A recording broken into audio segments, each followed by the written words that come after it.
नमस्ते, मेरा नाम निम्रा शेख है। मैं क्लास 10th में पढ़ती हूँ और ये हमारा स्कूल महारानी चिमनाबाई ईफा स्कूल देवास।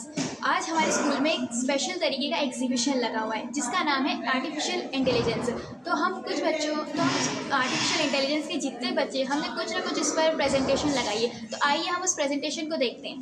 आप सब जानते हैं कि एआई तो हर ज़िले में चल रहा है, लेकिन आर्टिफिशियल इंटेलिजेंस ही एक ऐसा सब्जेक्ट है जो कि सिर्फ 52 ज़िलों में चला है और उसमें से हमारा स्कूल एक लकीली सिलेक्ट हुआ है। सर, इसके नाम 430 सत्र 2022-23 में ईफा स्कूल के अंतर्गत हमारे स्कूल में लिया गया। स्कूल के द्वारा 430 लड़कियों का टेस्ट लिया गया और उसमें से हम सब 40 लड़कियां सिलेक्ट हुई हैं। सर, आप देखेंगे कि रोज़ कुछ ना कुछ एआई का आर्टिकल्स के बारे में बताते हैं और सर हमें ना इसके कंटिन्यू क्लासेस चलती हैं 4 से 5 बजे तक के, जिसमें हमें ना माइक्रोसॉफ्ट से जुड़े एक्सेल, पावर पॉइंट, वर्ड और पावर बीआई और माइनक्राफ्ट जैसे बड़े बड़े प्रोजेक्ट्स बनवाएं। और सर, हम जब हमारे बड़े भाई बहनों को बताते हैं कि ना, तो वो ये सब कहते हैं कि ये तो सिर्फ इंजीनियर कॉलेज में पढ़ाया जाता है और हमने इसे इतनी जल्दी कवर कर लिया है। सर, जैसे कि हम जानते हैं कि दूसरे स्कूल में कंप्यूटर लैब तो होती है, लेकिन वहाँ पर एक कंप्यूटर पे 2 से 3 बच्चा बैठता है सिर्फ 15 से 20 मिनट, लेकिन हमारे यहाँ एक सिस्टम पर 40 एक बच्चा बैठता है, पूरे 40 मिनट बैठता है। इसके अलावा हमारे जब भी कोई फ्री पीरियड रहता है तो हम उस पर बैठ सकते हैं। तो आइए अब हम सब जानते हैं एग्जीबिशन के बारे में कि अब हमारी सभी छात्राओं ने, हमारे सब स्टूडेंट्स ने क्या क्या तैयारी करी है। ये एआई का इतिहास है। एआई के जनक जॉन मैकार्थी। वर्तमान में हम देख रहे हैं कि वर्तमान में जो एआई का स्वरूप है वो तनिक विकास का परिणाम है। आइए अब एआई का इतिहास देखते हैं। सन 1950 में एलन ट्यूरिंग ने कहा कि क्या मशीन सोच भी सकती है। सन 1955 में जॉन मैकार्थी ने सबसे पहले आर्टिफिशियल इंटेलिजेंस शब्द का प्रयोग किया। सन 1964 में एलाइजा नामक पहला चैटबॉट बना जो आपकी भाषा को समझकर जवाब देता था। सन 1966 में शेकी पहला रोबोट था जो ऑटोमेटिक था। सन 1974 से 1993 तक एआई का विंटर काल चला जिसमें एआई को लेकर कोई उल्लेखनीय कार्य नहीं हुए। तमन्ना मालवी है, मैं क्लास 10th में पढ़ती हूँ और मैं आपको एआई के इतिहास के बारे में बताना चाहती हूँ। अब सन 2012 से लेकर अब तक अनेक उल्लेखनीय कार्य हुए जिसने एआई के विकास की क्रांति में सहयोग किया। इसमें आप सोफिया रोबोट, एलेक्सा, सिरी सहित सैकड़ों उदाहरण देख सकते हैं। मेरा नाम पम्मी सोलंकी है, मैं कक्षा 10th में पढ़ती हूँ। मेरा काउंटर नंबर 3 है, इसमें यूज़ ऑफ एआई रोबोट। मेरा नाम सलोनी सोलंकी है, मैं कक्षा 10th की छात्रा हूँ। मैं आपको आने वाली जनरेशन में एआई रोबोट के क्या क्या यूज़ है इसके बारे में बताना चाहती हूँ। यहाँ पर हमने एक मॉडल बनाया है जिसमें हमने ये दर्शाया है कि किस प्रकार आने वाली जनरेशन में रोबोट सर्जरी करेंगे। इसका फ़ायदा यह होगा कि रोबोट पेशेंट की जान बचाने का पूरी कोशिश करेंगे जो कोई डॉक्टर शायद ही करता हो, और इसका नुकसान ये होगा कि इससे डॉक्टर की नौकरियां जा सकती हैं। दूसरा मैंने एक बनाया है जिसमें बॉर्डर है, इसमें एआई का उपयोग हो रहा है। आने वाली जनरेशन में रोबोट बॉर्डर पर लड़ाई करेंगे। इससे फ़ायदा ये होगा, मान लो मेरे मम्मी पापा, भाई बहन या कोई भी जो बॉर्डर पर है, मुझे उनकी टेंशन होगी कि उन्हें कुछ हो ना जाए, लेकिन अगर रोबोट वहाँ रहेंगे तो हमें उनकी कोई टेंशन नहीं होगी। लेकिन इसका नुकसान यह रहेगा, अगर रोबोट की मेमोरी डिसकनेक्ट हो जाएगी तो वह ये नहीं देखेगा किसको मारना है और किसको नहीं, वो किसी को भी जान ले सकता है। मेरा नाम शिवानी सोलंकी है, मैं क्लास 10th में हूँ। मैंने बनाया है यूजेस ऑफ आर्टिफिशियल इंटेलिजेंस के ऊपर, जिसमें पहला है सेंटिमेंटल एनालिसिस।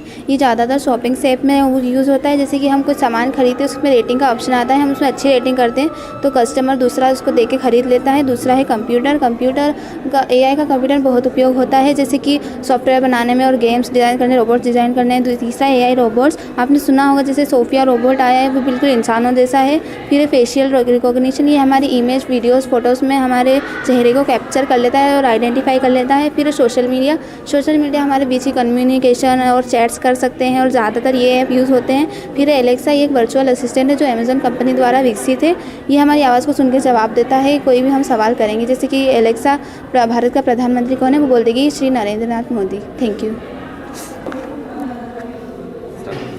मेरा नाम खुशी यादव है, मैं क्लास 10th में पढ़ती हूँ।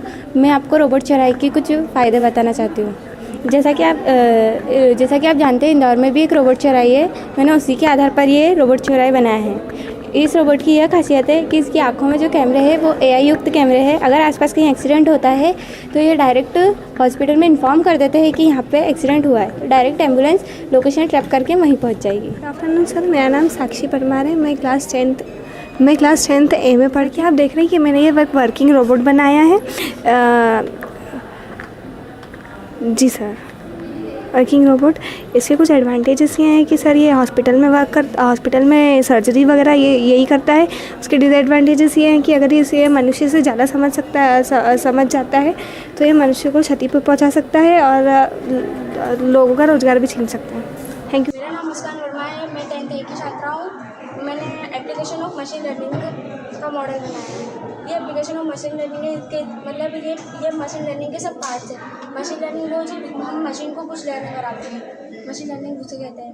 मशीन लर्निंग मतलब जैसे कि मशीन को अपन ने कुछ API डाली, अगर वो मतलब किसी उस मशीन के पास अगर कोई व्यक्ति नहीं है तो वो उस API के थ्रू वो मशीन लर्निंग अपने आप काम करती है। Thank you. मेरा नाम मुस्कान राजपूत है। मैं 10th A की छात्रा हूँ। हमने चैटबॉट बनाया है। गुड मॉर्निंग एवरीवन, मेरा नाम दिव्यानी बैरागी है। मैं क्लास 10th A की छात्रा हूँ। हम लोगों ने चैटबॉट बनाया है। सर चैटबॉट 2 वर्ड से मिलकर बना है, चैट और बोट। चैट का अर्थ होता है जब हम किसी से बातचीत करते हैं तो उसे हम चैट कहते हैं। वह बोट का अर्थ होता है कोई रोबोटिक मशीन। चैटबॉट 2 प्रकार के होते हैं, रूल बेस्ड चैटबॉट और AI बेस्ड चैटबॉट। चैटबॉट के फ़ायदे ये होते हैं सर कि वो बहुत क्विक रिप्लाई करता है, वो 24/7 आवर्स हमारे लिए अवेलेबल रहता है। चैटबॉट के नुकसान ये है कि उसे बनाने में बहुत मुश्किल आती है और उसमें इमोशंस की कमी होती है। सर चैटबॉट का आविष्कार सन 1966 में जोसेफ वाइजनबाउम ने किया था, जो कि एक जर्मन अमेरिकन कंप्यूटर साइंटिस्ट थे। सर ये इस प्रकार वर्क करता है, जब हमने एक मैसेज भेजा है कंप्यूटर को तो फिर वो वापस हमें रिप्लाई देगा। हमें उससे जो भी क्वेश्चंस करने हैं वो उनका रिप्लाई दे सकता है जब हम उसमें प्रोग्रामिंग कर देते हैं। हेलो सर, ये हमने ईमेल प्रोसेसिंग सिस्टम बनाया है। इसमें ईमेल कैसे वर्क करता है। सेंडर जब ईमेल को सेंड करेगा तो वो एमटीएस सर्वर में जाके इंटरनेट से कनेक्ट होने के बाद में प्रोसेस करता है, और इंटरनेट से कनेक्ट होने के बाद वो एमटीएस सर्वर में फाइनल प्रोसेस के लिए जाता है। फाइनल प्रोसेस कंप्लीट होने के बाद में वो इस रिसीवर के पास में स्क्रीन पर शो करेगा, और अगर रिसीवर को रिप्लाई करना है तो वो पूरी प्रोसेस रिसाइकल हो जाएगी। Thank you sir. Good morning sir, मेरा नाम शिबा मंसूरी है। मैं कक्षा 10th A में पढ़ती हूँ। मैं आपको IoT के बारे में बताने जा रही हूँ। IoT का फुल फॉर्म है इंटरनेट ऑफ थिंग्स। इसका इस्तेमाल किसी सेंसर और सॉफ्टवेयर और टेक्नोलॉजी की मदद से डाटा को एक डिवाइस से दूसरे डिवाइस में कनेक्ट किया जाता है। IoT के डिवाइस है mobile, computer, laptop, Amazon Echo, Google Home, modem इत्यादि सभी IoT के डिवाइसेस हैं। Good afternoon sir, my name is Janki Patel. I study in class 10th A। मैंने क्लाउड कंप्यूटिंग के बारे में कुछ जानकारी।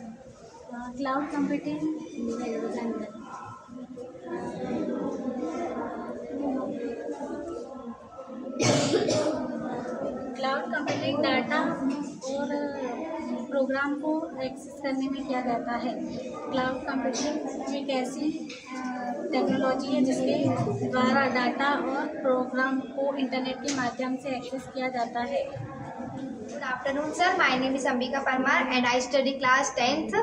सर मैंने ये आर्टिफिशियल इंटेलिजेंस का बनाया है। इसके कहाँ कहाँ यूज़ है। Sir machine learning. Sir machine learning वो होती है जैसे हम मशीन को बार बार कुछ सिखाते हैं। सर जैसे अपन अपने मोबाइल में भी देख सकते हैं, यूट्यूब रहता है, उसमें अगर अपन कुछ एक सॉन्ग अपना फेवरेट है जिसे हम बार बार सर्च करेंगे तो मशीन समझ जाती है हमें वो सॉन्ग पसंद है, तो वो हमें हमारे लिए बार बार वही सॉन्ग निकालती है। सर ये स्पीच रिकॉग्निशन वो होता है जैसे हमें किसी को मैसेज भेजना पंजाबी में, पर हमें पंजाबी लैंग्वेज नहीं आती है तो उसका जो ट्रांसलेट सेटिंग में से होता है वो AI द्वारा किया जाता है। अगर हम मैसेज को हिंदी में टाइप करेंगे, बाकी अपन को उसके पंजाबी में उसने कर रखा है तो उसको वो मैसेज पंजाबी में आएगा। Sir robots. सर अभी आर्टिफिशियल इंटेलिजेंस में अभी एक वर्तमान में रोबोट है सोफिया रोबोट। उस मतलब आर्टिफिशियल इंटेलिजेंस ने इतनी प्रगति कर रखी है, वो जो रोबोट है पूरा इंसानों जैसा रहता है, उसकी बोलने का, उसका मतलब बैठने का तरीका पूरा इंसानों जैसा रहता है। और है ना वो रोबोट इतना मतलब वो हो गया है कि मतलब पूरा इंसानों जैसा काम कर सकता है और आगे वाले भविष्य में भी पूरे इंसानों जैसे वो काम करेगा। Sir image recognition. ये इमेज रिकॉग्निशन है इमेज रिकॉग्निशन ऐसा काम करता है जैसे क्लास में टीचर पढ़ा रहे हैं और बच्चे बैठे हैं, उनके जो एक्सप्रेशन रहते हैं तो कैमरा उसको कैच कर लेता है कि बच्चे का एक्सप्रेशन कैसा है। अगर वो मतलब बच्चे हैप्पी रहेंगे तो कैमरा कैच कर लेगा और वो प्रिंसिपल के पास चले जाएगा नोटिस कि सर कैसा पढ़ा रहे हैं। अगर बच्चे मतलब खुश नहीं होंगे तो वो कैमरा कैच कर लेगा कि बच्चे दुखी है और प्रिंसिपल के पास भी वो चले जाएगा नोटिस कि मतलब सर अच्छा नहीं पढ़ा रहे। Thank you. हेलो सर, मेरा नाम खुशबू राजपूत है। मैं क्लास 10th एक स्टूडेंट हूँ। आइए हम जानते हैं बायोमेट्रिक्स क्या है। बायोमेट्रिक्स जैसे शारीरिक, जैसे कि फेस, फिंगरप्रिंट, हैंड, इरीज, डीएनए और व्यवहारिक की स्टॉक, सिग्नेचर, वॉइस के आधार पर अकॉर्डिंग रिकॉग्निशन को बायोमेट्रिक्स कहते हैं। यह 2 प्रकार के होते हैं। पहला होता है शारीरिक, दूसरा होता है बिहेवियर। शारीरिक में फेस, फिंगरप्रिंट, हैंड, इरीज, डीएनए आदि होते हैं और व्यवहारिक में की स्टॉक, सिग्नेचर, वॉइस आदि होते हैं। इसके फ़ायदे, हम किसी भी कार्य को आसानी से व सरलता से कर सकते हैं। Hello sir, my name is Sarika Parmar and I study in class 10th।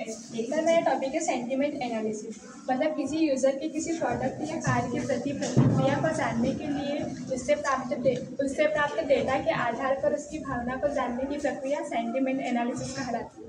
यह 2 प्रकार का होता है, पॉजिटिव व नेगेटिव। इस प्रक्रिया में हम स्टार रेटिंग या कस्टमर द्वारा दिए अंकों के आधार पर उसका फीडबैक जान सकते हैं। My name is Akansha Patel. I study in class 10th A.